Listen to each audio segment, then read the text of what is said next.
J'adore la date Medjool. Si ce n'était pas le prix, je t'en mangerais toute l'année. Tellement je suis épris de ce petit fruit de Méditerranée. Non content d'être un délice à vous en faire trembler, c'est aussi une amie complice, excellente pour la santé.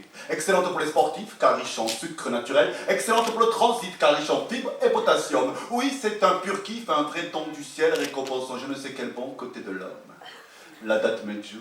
C'est de la pâte à chibabidoum. C'est un petit bonbon qui vous roule, qui vous coule dans la bouche, la date Medjool. Moi, ça me rend à moitié ma boue.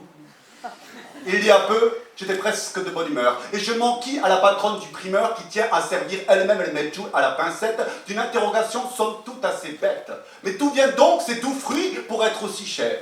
En professionnel émérite et pour une fois d'humeur légère, elle me sortit de sous son étal un carton d'emballage, et là ce fut le choc, le drame, l'outrage. Tout allait si bien entre la Medjool et moi. Nous filions une dolce vita gustativo-gastrique depuis des mois, jusqu'à ce que je lise écrit sur ce vieux carton jauni en lettres grises « Product of Israelian Clone ». Nom de Zeus Marty, est-il possible, quelques 20 ans après l'an 2000, d'avaler le moindre fruit tranquille sans que ne débarque sur nos innocentes papilles, je ne sais quel bordel de l'autre bout du globe, où l'humanité part en vrille.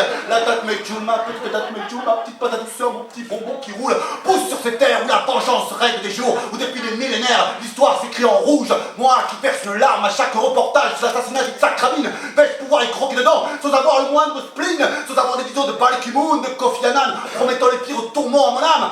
Croquer dedans fait-il de moi un connard occidental indifférent à la misère autour de lui, en achetant encore, signifie-t-il pour l'honneur un peu plus fort, tous les mirators de Cisjordanie?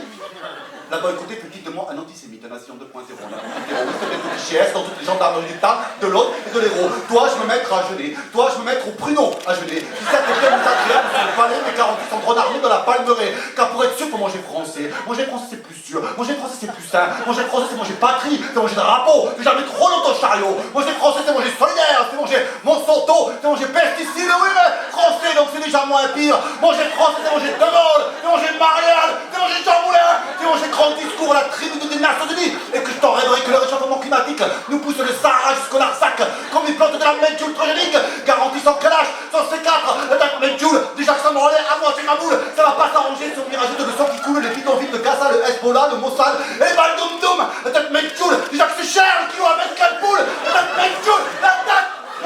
J'en étais là, parce que la patronne m'a repris. Je crois qu'il en pousse aussi en Californie. Je savais bien qu'il manquait quelqu'un, il manquait les Américains, il manquait la CIA, G.I. Joe, Coca-Cola et tout le soin. Heureux les gens trop speed qui ne lisent pas l'étiquette, eux ne poussent pas de grands cris en réchauffant leur parc.